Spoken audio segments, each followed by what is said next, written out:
Greetings, the Astro 30 here yet again, and I've got another one of these subwoofer amplifiers to look at. This one, however, is the Sonance Sub 8-100. Now, if anyone was wondering what those numbers mean, the 8 denotes the woofer size, which is 8 inch in this case, and the 100 means its power output. However, the amplifier circuitry and both circuit boards here are identical. So we've got an identical power transformer. It's the same model as the other one, so there's no physical difference I can see with this, except there's a lot of crap on this board. However, this one's also got a problem, and it's similar to the first one that I looked at in the first place, where the relay doesn't turn on. I've already confirmed that. However, this capacitor that went bad on the other two looks perfectly fine at the moment. However, looks can be deceiving. So, with the relay not turning on, I'm pretty sure it's going to be this 4.7 microfarad 100 volt capacitor down here. So what I want to do is I want to do some preliminary tests. I want to see what the voltage is here at this green wire and ground, and what the DC offset is on the output, so I'll measure it between these two degeneration resistors and ground.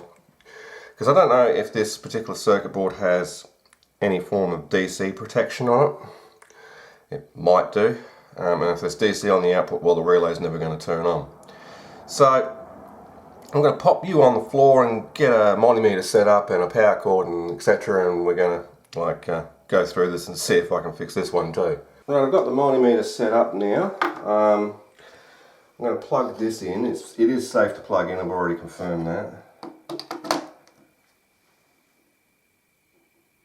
No relay action, nothing. I can hear the transformer buzzing though. So between ground and this green control wire, 0.5 volt. Not a lot, but it is slowly rising. So let me just change the speed to fast.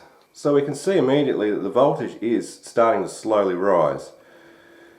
So that's already told me what's going on, and my assumption that that capacitor is probably bad is probably right. So I'll just measure between ground and the output stage.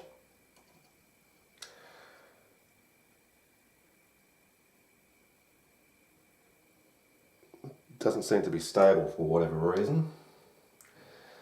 Let's try there instead.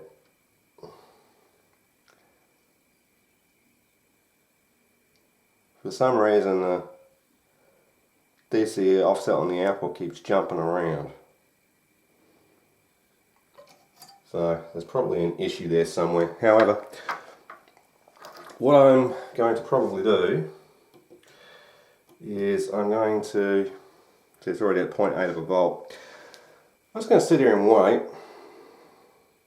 and once that reaches about 1.4 volt, the relay should actually turn on.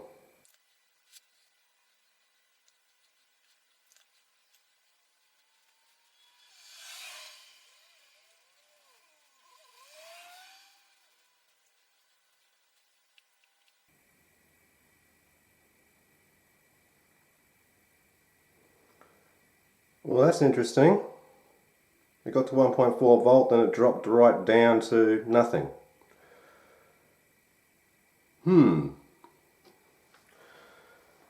Alright, so what's our output doing now?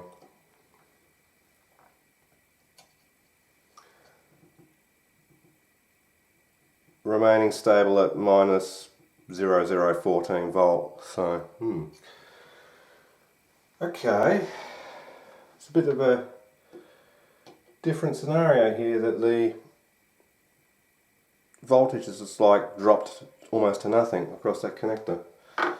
So what I'm going to do is, apart from all this crappy circuit glue that's on that connector, is I'm going to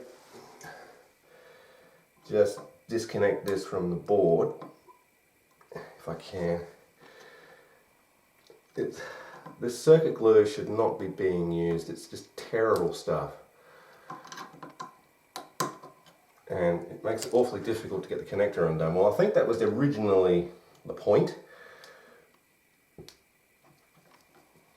but it makes it awfully difficult to unplug. I know you guys can't actually see the connector I'm working on because it's behind the circuit board, but it's that one there. Right, now that's disconnected. Just in case there's something on that board. And my meter reset for whatever reason.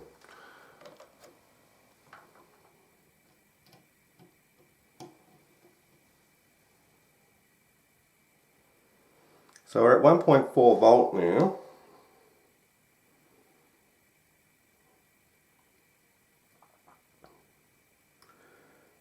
But the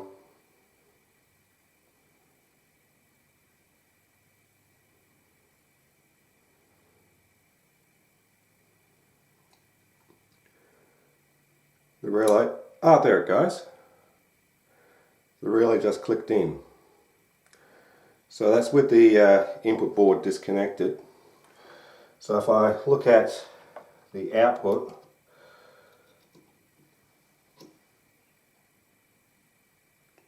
right, so there's a little bit of DC offset, but it's not too bad. Okay, so that means that this board's going to have to come out and probably that capacitor be replaced. So I'll unplug it. So with the power amplifier board out, this is the underside of it, and look at all this white rubbish. It looks like somebody's cleaned the PCB, even though the screws had Loctite around the edges, so it doesn't look like they've been undone.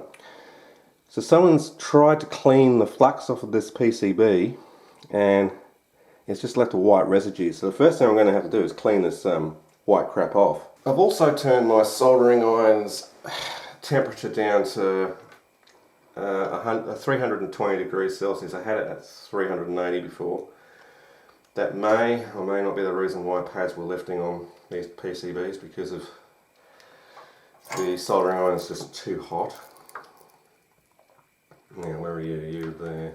I'm just going to go straight to this capacitor because experience now tells me that this is an issue.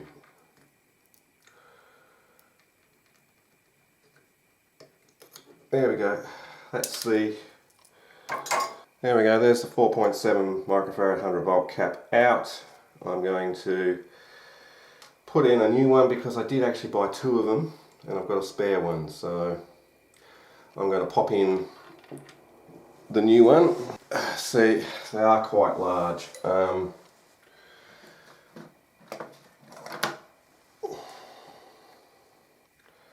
I'm going to make it easier by I'm going to trim the leads down first, so that way I don't have to push so much of the leads through the PCB. Right now I've got the capacitor started through the holes. I'm just gently heating each leg in turn. I've turned the iron up to 350 now because it wasn't hot enough. And I don't want to go through an experience like I did the other day and actually put the capacitor in backwards, then have to unsolder it to turn it around, only to find that the pads start lifting. So I think I'm going to call it there because the capacitor is probably sitting about 3mm from the surface of the board. And yeah, that's about as far as I can get it in because of its sheer physical size. And yes, there is still white film on this board. I haven't cleaned it off properly yet. What I want to do is I want to just try and get the output stage, not the output stage, but the relay to function. And I believe it's this capacitor because it was on the other one. So that's that done. So I'm going to do what I did before. I'm going to pop the board with a couple of screws into the chassis and see what happens. Okay, board's in, so let's test it. It's connected. Yeah, there you go. Relay works. I love it when I'm right. Now, just to confirm what voltage we've got on the connector here now. 4.2, 4.3, and still rising. So I don't know what's going to happen if I connect this board. Pretty much nothing. That's a good sign. We're up to 5.2 volts. So yeah, there is probably another capacitor there that might need replacing. So we've got the relay working now. What I should do actually is re-measure the DC offset on the output just to make sure that we haven't got some wild voltage on the output. Now it's the same as it was before. We're like less than a millivolt, so that's good. Next thing to test is to see if we have an output, because without an output this thing is pretty much useless. So I need to set up the oscilloscope and function generator or oscillator, and I'm going to disconnect this board again because I need to get to the input connector, because the signal won't pass through without the control board hooked up to it, as we know. So I'm going to set up the oscilloscope and the oscillator and see if we're getting an output there or not. Alright, got the scope, oscillator, dummy load set up. Now I'm going to plug it in and see if we get an output. Well, it looks like we do. So I'll wind the amplitude when I can find it. It's that one there.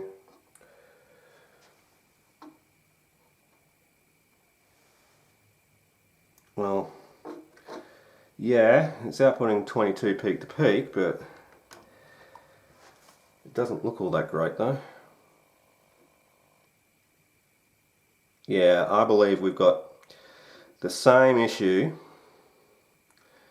as we did with the other amplifier. Is I reckon the 47 microfarad capacitor, which is near this op amp over here, is bad.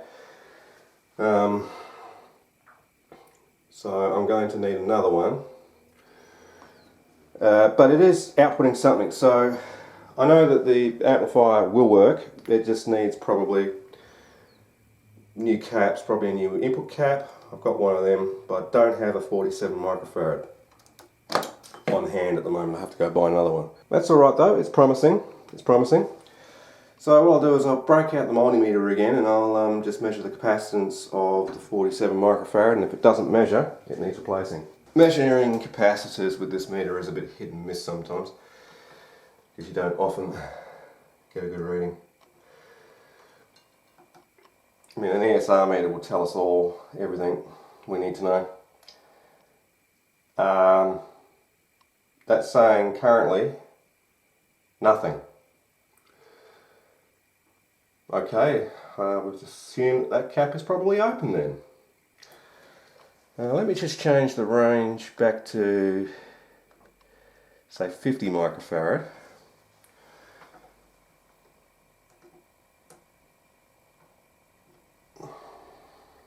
Just to make sure. Well, it's saying 0.58 microfarad, which is what? 580 nanofarad or something? Yeah, that capacitor is kaput. So I'll just measure this 10 microfarad at the input here. See what it says. 12.23 microfarad. That capacitor is still going strong, so I'm probably going to leave that one alone. I've forgotten what that one is. Oh, that's a 220 microfarad for the power supply decoupling. There's another 10 microfarad over here.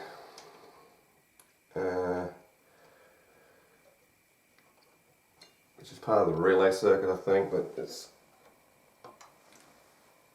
worth checking. 8.6. That one is perfectly fine as well. So yeah, the 47 microfarad appears to be open. So that means I'm going to have to replace it. So I'll just measure 47 microfarad again, just to make sure I've got a good connection, maybe a connection issue. 0.56 microfarad, that is exceptionally low. That capacitor is pretty much well done for. So it needs a new capacitor. So it appears that the only problem with this amplifier is basically 2 capacitors. So, and that connector almost came to pieces too. So I've pushed it back on there.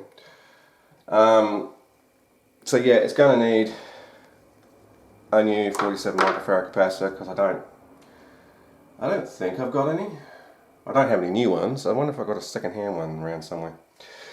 It needs to be 25 volt. Let me just have a little look around the place and see if I can find a substitute capacitor. Actually, yes I do. I've got a 47 microfarad at 50 volts here.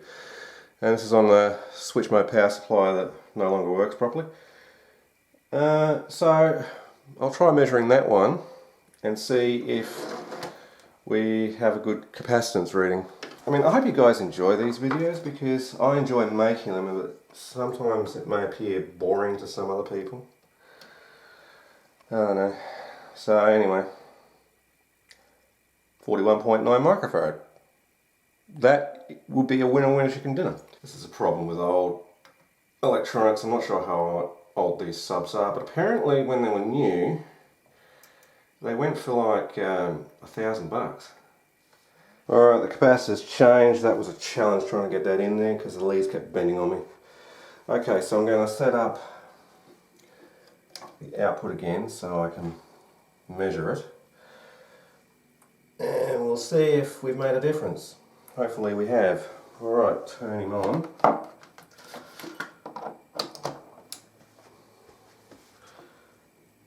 And, oh, big difference.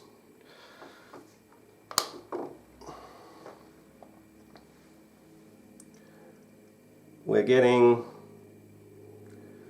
about 66.5 volts peak to peak at the output, just like the other one. So it's exactly the same output power. We're looking at around about 70 watts RMS. So anyway, that's about probably all I need to do to the circuit board because it is now functioning. I might go around on the other side now and just, you know, solder any suspect looking joints, just, you know, for completeness, and then we'll hook it up to the actual subwoofer cabinet and see if it performs. Okay, the circuit board has been cleaned, joints that looked bad reflowed. There's a 100 nanofarad capacitor on the underside of that board connected between the bridge rectifier and ground on the AC pins. Yeah, the AC pins, and one of the legs broke off. So, but I managed to resolder it back down. All that's for is just to suppress any noise that may be present on the bridge rectifier diodes. So now I'm going to do one final test into the oscilloscope just to make sure that everything is working fine now that I've played with it. Nothing's going to go off with a bang. And this is before I'm going to connect it to the subwoofer speaker. So I'm going to plug it in. Well, the relay turned on, looks like we've got an output. I never actually showed you the output voltage swing on the oscilloscope when I did the test the first time, but I'm going to do it now. It's clipping, and a clipping, which is about there. It's about 65 volt peak to peak, roughly. Alright, so one last thing I'm going to do is I'm going to just verify the DC offset with no input signal connected, and etc. And then I'll hook it up to the subwoofer so we can then do a final output test. Alright, so I'm going to measure the speaker output. So 0.0016 volts DC, so around about a millivolt. I also verified that the plus minus 15 volt rails were there. They indeed are. I've got it hooked up to a subwoofer cabinet. It doesn't matter particularly which one it is because it's the same sort of circuitry. So oscillator's hooked up. Amplitude's right down. I'm ready to turn it on and I'll kill the power if anything strange happens. Oh, lovely.